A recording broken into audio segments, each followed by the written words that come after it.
Welcome back mga angkol sa Lambingan Sessions. Part 3 na tayo. Kaya naman intro, pasok!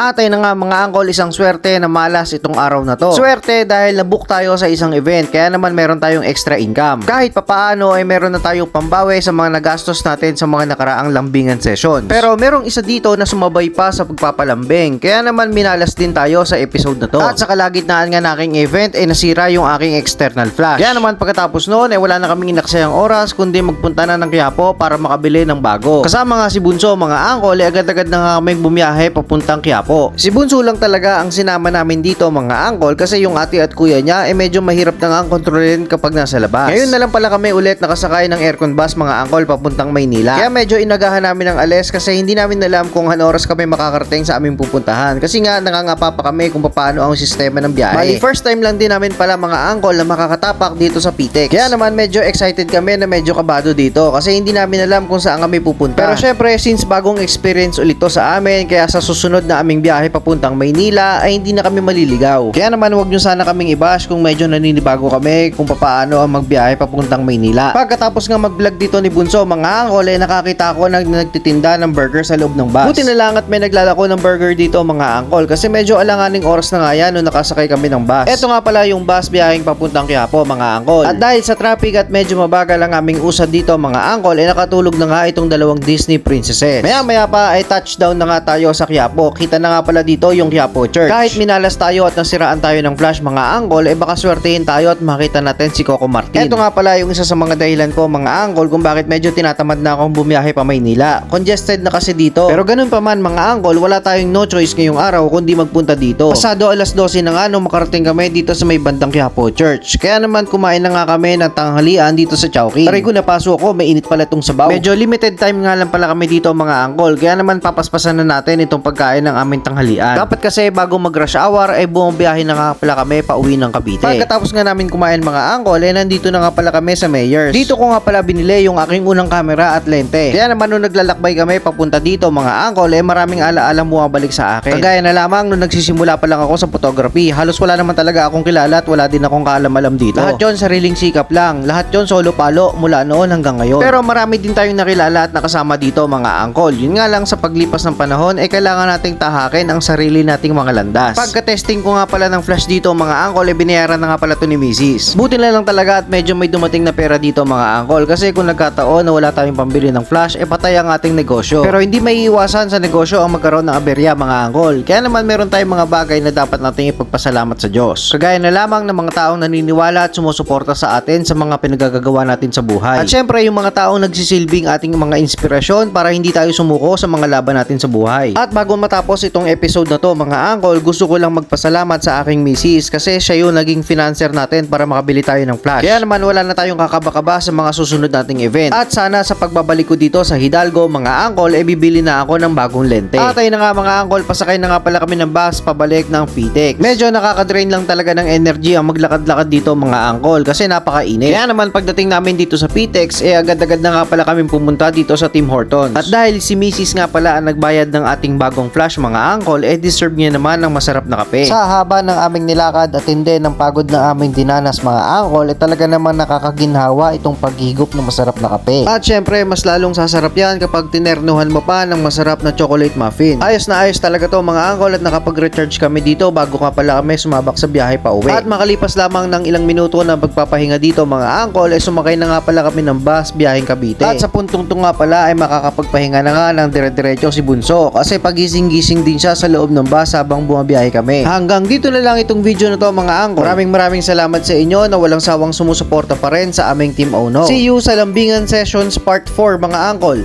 Okay.